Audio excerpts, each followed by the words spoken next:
Hello, magandang buhay mga ka-Frenny. Another day, another mini vlog na naman ang ka-Frenny nyo. So ngayong araw nga po ay samahan nyo si ka-Frenny magpa-repair ng buhok. Opo, magpa-repair tayo ng buhok. Kasi sobrang dry ng araw ko tingnan ng buhok natin, no? Kaya naman agad ako nagtungo sa pinakamalapit na parlor salon dito sa aming baryo. As you can see, wala pa masyadong gamit dito sa parlor nila dahil nga kaka-renovate lang nila dito sa second floor. Dati kasi nasa ground floor lang to, tapos nirenovate nila dito sa second floor. Kaya naman marami pa silang dapat ayusin dito like lababo, display, and etc. And then back to my story, kailangan ko nga magpa-repair ng buhok. Kaya ako nandito dahil na ang dry-dry na rin ang buhok ko. So si Kaprenny naman, na-curious, kaya naman ito ipapa-repair na nga natin. So dahil si Tita Gigi ko naman yung nakapuna na dry ang aking buhok, kaya naman siya na rin yung inila ako magbantay dito sa akin hanggang sa matapos ang pag-repair ng aking buhok. O diba, for the good yung tita ko sa aking kaemehan. Siyempre, pamimerienday natin yung pagkatapos. Kaya naman salamat na agad sa ating tita. Sana all supportive tita. At hindi lang yun, dahil gusto rin namin makachikahan si Tita Benny dahil na bagong salta lang si Tita Benny dito. Pero veterans na si Tita Benny sa kanyang passion. Talagang parlorista na siya sa Manila pa lang. Pero dahil na bago siya dito sa Laguna, kaya naman ako yung kanyang unang customer. Uy, buena mano. At dahil na buena mano tayo sa kanyang mga dalang gamot, kaya naman for sure ay may big discount tayo. At saka bonus pa dahil kamag-anak din po namin itong si Tita Benny. If I may right, pinsan po yata siya sa side ng aking tatay. Kaya naman ay for the go, pinagpatiwala ko na nga rin sa kanya ng 100% na yung buhok ko ay maire-repair niya ng mas maganda dahil nga veterans na talaga si Tita Benny. Noon pa man sa Manila pa man, ito na yung passion niya, yung mag-parlor salon.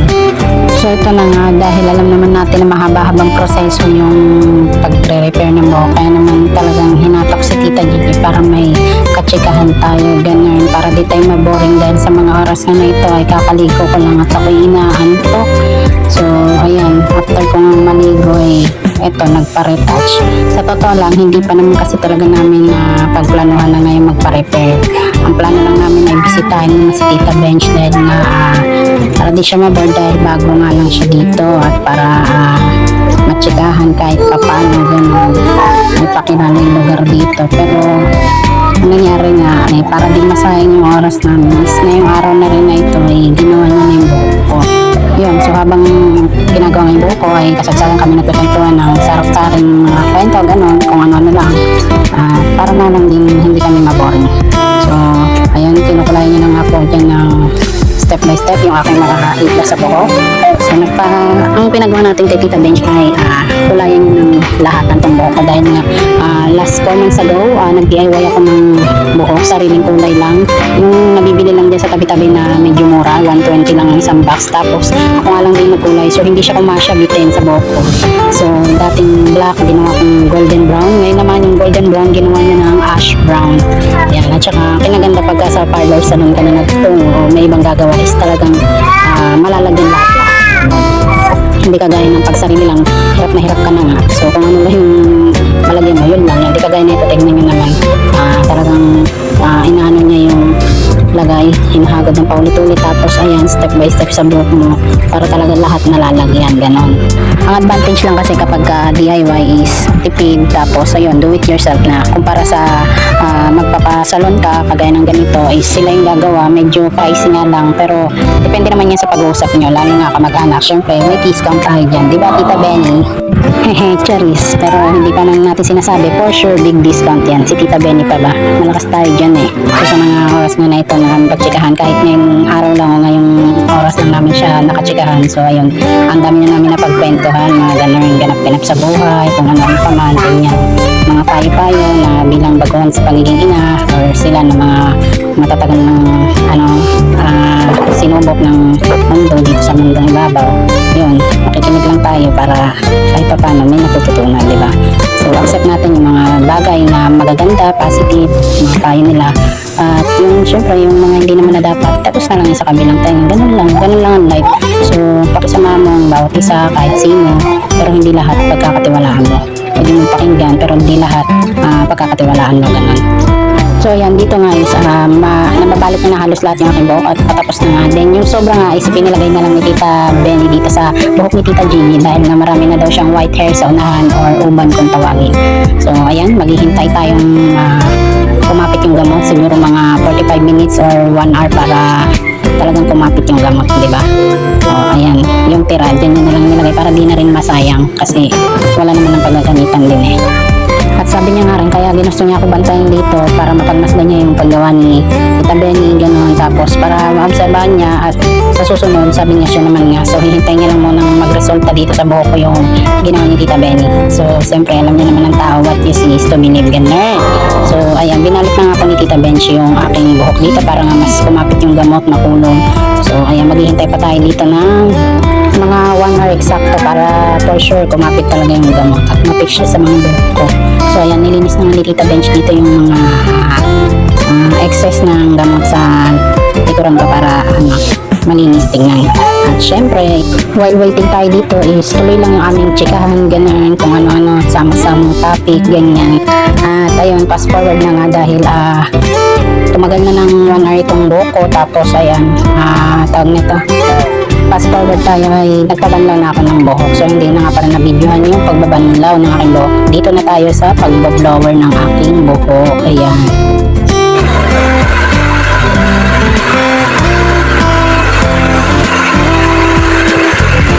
So ayan, habang ang binablower ni Tita Bench yung aking buhok yan. So patuloy lang kami sa aming mga chikahan sa buhay, ganyan yung masasayang bagay, positive lang, ganun.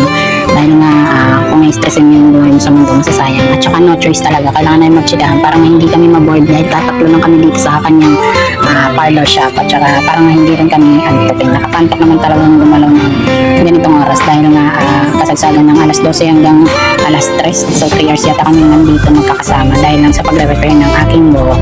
So ayun, kayo mag-alala mga dahil hindi naman buhay niya pinag-uusapan namin dahil patungkol sa mga buhay-buhay namin. Hindi kami kagaya ng iba dyan na pag-uusapan ka lalo wala ka. Pero natin nahayaan yung mga ganyang tao na manira ng ating buhay, pumasok sa ating buhay, lalo na po na silang ambag sa ating buhay. So real talk lang. So ayan na nga, kahit nga tapos na si Tita Bench mag-blower na aking buhok. So sabi niya, nahirapan siyang patuyuin dahil nga ang kakapal ng hila. Although maganda siya dahil bagsak na bagsak. Pero tingnan niyo naman kahit hindi pa nga napaplansya is yung buhok ko talagang bagsak na nga.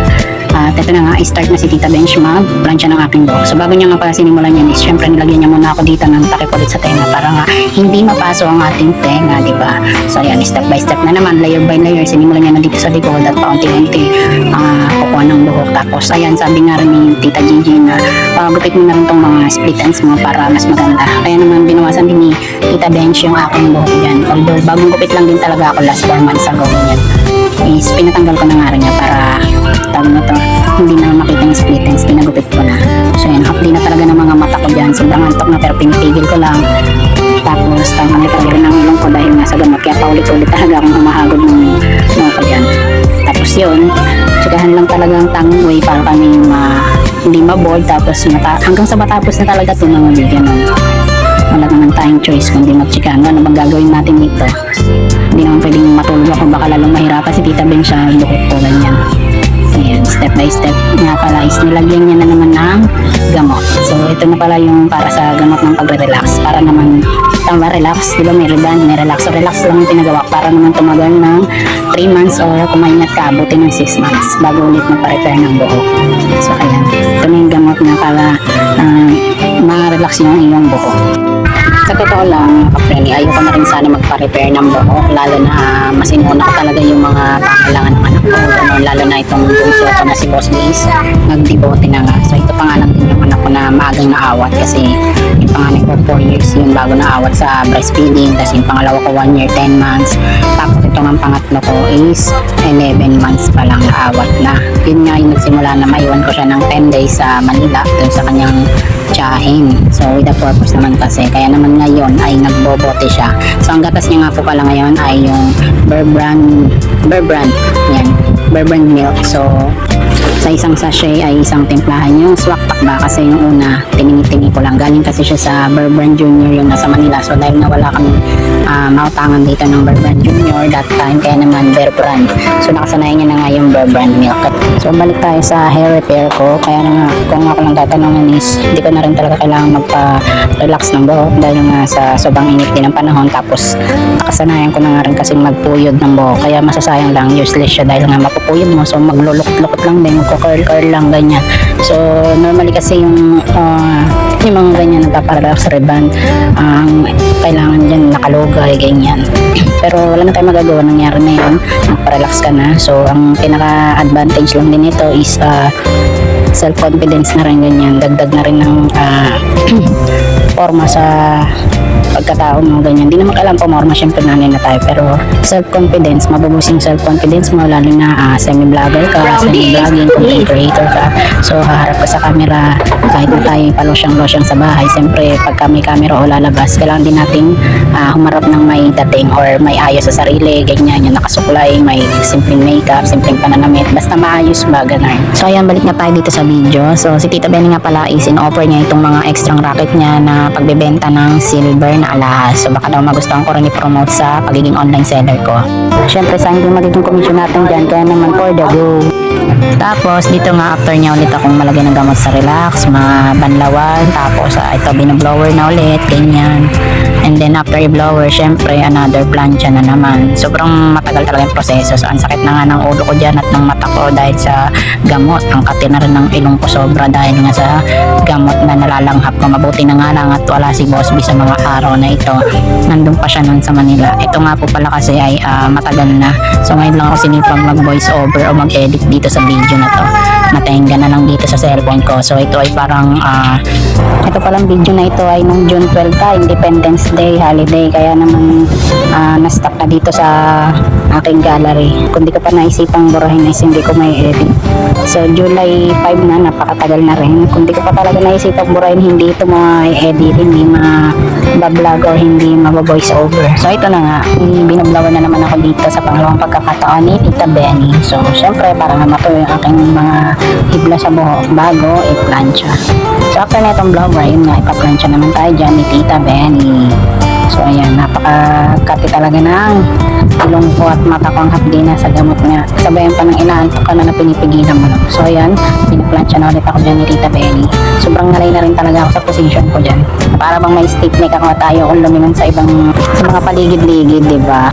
So ayan, habang pinaplansya ni Tita Benny yung aking final look. So ito na yung last na gagawin niya, yung na-plansya yung aking buhok. So malapit nyo nang makita yung finalize ng kanyang pagkakagawa sa aking buhok. So ito nga pala ay highlight color, haircut, at saka relaxing hair, ganyan. So hard na talaga yung pag step by step. Kailangan pumido na dahil nga 3 days din itong kahit di masuklayin or kagaya ko na lagi nga wala ng suklay at kaya hindi na nakakapagsuklay. So kailangan ganito na yung buhok natin. Mabilis na lang na isway-sway tapos maayos na kagad din. So ayan, nangangalay na talaga sobra yung batok ko sa position ko. Gusto ko ng gewang-gewang dahil nakakangawit talaga siya. So ayan, kahit nga nakakangawit na sobra, so tiis lang para nga matapos at lumanda itong ating buhok, ma-refresh. So sa totoo lang, hindi pa naman rebanded yan. Yung natural talaga ng buhok ko is maganda na mahaba, makapal at bagsak. Tapos ngayon na reband na siya, na yan, nagsimula na mag-wavy-wavy, mag-split ends, ganyan. Kasi nga nahaluan na ng gamot. Then after kong plancha ni Tita Bench niya. Ano bang sukat na yun? Money here. Anong layer? Eh, ito yung mahaba. Yung layer nga din. Kala ko nga din octopus yung gupit ko. Kala ko octopus yan. Minsan lang Yung octopus, tsaka yung... next month, dapat gupit ako sa'yo ha. Okay, layer. Yung octopus, Next month. Wow! alam mo yung octopus, saka yung isang katmano, one cut, yung sarap niya.